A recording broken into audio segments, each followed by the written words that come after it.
Welcome to exam cracker. दोस्तों, मेरा नाम विनय पांडे है और आज हम दो लोग देखेंगे वोल्केनो यानी ज्वालामुखी। तो आज हम सिर्फ कुछ ही ज्वालामुखी जो मान के चलिए टॉप 10 हैं, सिर्फ उनको देखेंगे कि जो बार बार एग्जाम में आ रहे हैं वो सिर्फ उन्हीं को देखेंगे। ठीक है, अगर आप हमारे चैनल पे पहली बार आए हैं तो हमारे चैनल को सब्सक्राइब करना बिल्कुल मत भूलिए, क्योंकि ये एकमात्र चैनल है जहां आपको हिंदी और इंग्लिश दोनों में वीडियो मिलते हैं। तो आइए हम चलते हैं अपने टॉपिक की ओर। हमारा टॉपिक है ज्वालामुखी। देखिए, ये रहा आपका ज्वालामुखी। अब देखिए, ये ज्वालामुखी का डेफिनेशन है, ये हमारा चैनल है।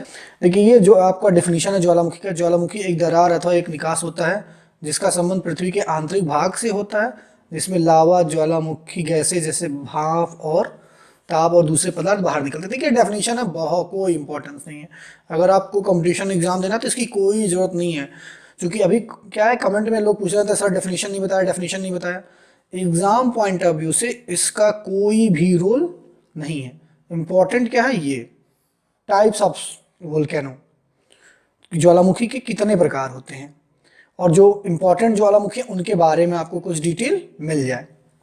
तो आइए नीचे देखते हैं हम लोग कि ज्वालामुखी क्या है और कितने प्रकार के हैं। देखिए, जब हम ज्वालामुखी पढ़ते हैं तो तीन टाइप का ज्वालामुखी, एक, दो और तीन टाइप के हमें ज्वालामुखी मिलते हैं। पहला उसमें आता है सक्रिय ज्वालामुखी, दूसरा प्रसुप्त ज्वालामुखी और तीसरा शांत ज्वालामुखी। ये जो एक्टिव ज्वालामुखी होता है ये ज़्यादा डेंजरस होता है। ठीक है, उसमें देखिए ये एक नाम है, ये सारे नाम आपको हमेशा याद होने चाहिए, चाहे आपका एग्जाम हो या ना हो। इसमें जितने भी ज्वालामुखी लिखे हैं आपको सभी के नाम याद होने चाहिए। चलिए, पहला देखिए है किलायु। कहाँ, ये हवाईयन द्वीप में है। अब ये हवाईयन द्वीप कहाँ, यूएसए में आप किनारे देखेंगे तो आपको हवाईयन द्वीप मिलेगा।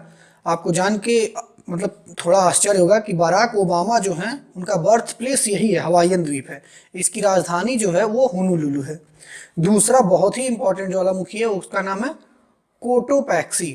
अब देखिए, दो चीजें आपको हमेशा कंफ्यूज करती हैं ज्वालामुखी में, जहां तक मेरे स्टूडेंट बार बार मुझसे पूछते हैं कि एक आपका ज्वालामुखी है कोटोपैक्सी, और दूसरा ज्वालामुखी जो है, अब मैं यहां उसको लिख देता हूं, उसका नाम है ओजस डेल सलाडो। अब देखिए, जो कोटोपैक्सी है वो एक इतनी दूर में माउंट कोटोपैक्सी है, कोटोपैक्सी पर्वत है, उस पर ये ज्वालामुखी है, उसी पर्वत पे, इसीलिए इसका नाम क्या है, कोटोपैक्सी। तो सब क्वेश्चन ये उठता है कि सबसे ऊंचा ज्वालामुखी पर्वत कौन सा है, तो वो कोटोपैक्सी पर्वत है जिसपे कोटोपैक्सी ज्वालामुखी है। लेकिन सबसे ऊंचाई पर स्थित जो ज्वालामुखी है वो है आपका क्या, ओजस डल सलाडो। ठीक है, आप इसे याद रखिएगा, ओजस डल सलाडो इंडीज पर्वत है, उसी पे ये पड़ता है। चलिए, स्ट्रोम्बोली, ये भी बहुत ही इंपॉर्टेंट ज्वालामुखी है। क्यों, क्योंकि इसे जो भूमध्य सागर है उसका प्रकाश स्तंभ इसको कहते हैं, इसमें हमेशा कुछ ना कुछ थोड़ा बहुत निकलता रहता है। अब सक्रिय ज्वालामुखी आपने देखा तो पहले जान लीजिए, इसको मैं थोड़ा बताना भूल गया। इन सक्रिय ज्वालामुखी उनको कहते हैं जो हमेशा निकलते रहते हैं, मतलब जिनके निकलने का दर काफी ज्यादा होता है, रेट, उनको बोलते हैं सक्रिय ज्वालामुखी। स्ट्रोम्बोली में से हमेशा कुछ ना कुछ निकलता रहता है, और यह है लेपारी द्वीप, इटली में। इटली आप जानते हैं ऐसे है, भूमध्य सागर के पास ही है, तो इसे भूमध्य सागर का प्रकाश स्तंभ बोलते हैं। इंग्लिश में इसको बोलते हैं लाइट हाउस ऑफ मेडिटेरियन। देखिए, मोनोलोआ अगेन एक बहुत ही इंपॉर्टेंट है, और ये भी कहाँ है, हवाईयन द्वीप में। देखिए, हमेशा लोग कहते हैं सर सबसे ज्यादा कौन है, सबसे ज्यादा एक्टिव कौन है, इस पे क्वेश्चन हमसे पूछा जाता है कि सबसे ज्यादा एक्टिव कौन है। तो आप याद रखिए, सबसे ज्यादा एक्टिव जैसी कोई बात नहीं होती। मोनोलोआ और किलायु दोनों ही बहुत एक्टिव है, साथ साथ ये सारे जो है एक्टिव हैं। तो किलायु और मोनोलोआ हमेशा निकलते रहते हैं। तो आप देख लेते हो, कभी मोनोलोआ ऊपर रहता है, कभी किलायु ऊपर रहता है। चलिए, अब प्रसुप्त ज्वालामुखी याद होते हैं, ये क्या होते हैं, वे ज्वालामुखी जो निकट भविष्य में अभी निकले नहीं है, लेकिन जिनके निकट भविष्य में निकलने की संभावना से इनकार नहीं किया जा सकता, और ऐसे ज्वालामुखी को बोलते हैं प्रसुप्त ज्वालामुखी। अब इसी के साथ साथ आप इसको भी देख लीजिए, शांत ज्वालामुखी, जिनके निकलने की संभावना ना के बराबर हो, ऐसे ज्वालामुखी को शांत ज्वालामुखी कह सकते हैं। इसको आप एक याद अगर करना तो किसी भी आदमी के एज से लगा सकते हैं। कोई इंसान अगर 25 साल तक है तो आप उसको सक्रिय में ज्वालामुखी में डाल सकते हैं, क्योंकि वो कोई भी काम करने के लिए तैयार है, उसके पास इतनी एनर्जी रहती है। 25 से 40 साल की उम्र जो होती है वो होती है क्या, प्रसुप्त ज्वालामुखी में आप रख सकते हैं, जिन्होंने अभी तक कोई बड़ा काम तो नहीं किया पर उनके काम कभी भी वो बड़ा काम कर सकते हैं, ऐसे ज्वालामुखी को रखते हैं हम प्रसुप्त में।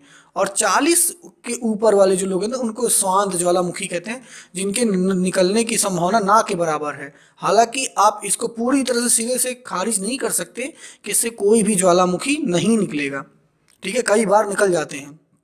चलिए अब इसको क्लियर कर देता हूं मैं।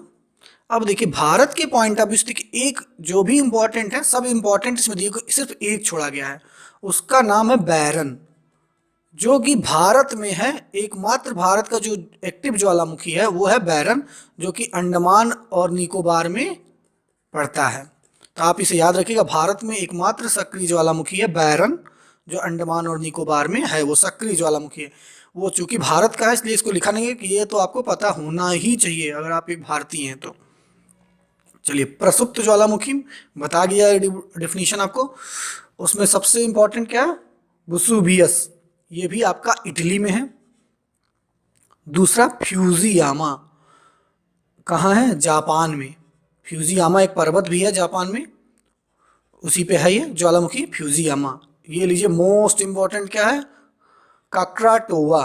क्यों इंपॉर्टेंट है ये, देखिए ये जब ज्वालामुखी निकलता है तो इसके जो पीले पदार्थ हैं इसके मुहाने को रोक लेते हैं, तो क्या होता है, ये जो ज्वालामुखी निकल के यहीं जमने लगता है और एक बड़ी तेज गर्जना के साथ इसको तोड़ के बाहर आता है। तो इसकी आवाज़ इतनी ज़्यादा होती है कि अंडमान और निकोबार के लोग भी इसको सुन सकते हैं, इसीलिए ये काफ़ी पॉपुलर भी है काक्राटोवा। याद रखिएगा कहाँ, इंडोनेशिया में।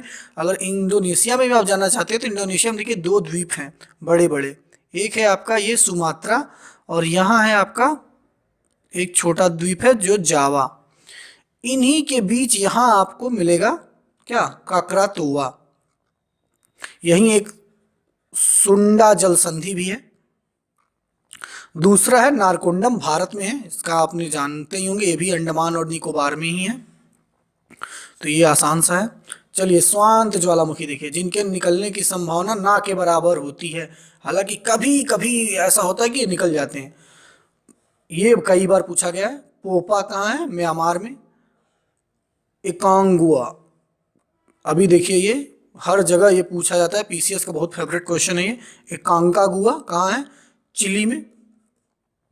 और किलिमंजारो, एक किलिमंजारो है आपका पर्वत है, माउंट किलिमंजारो, जो अफ्रीका का सबसे ऊंची चोटी का नाम भी क्या है, माउंट किलिमंजारो।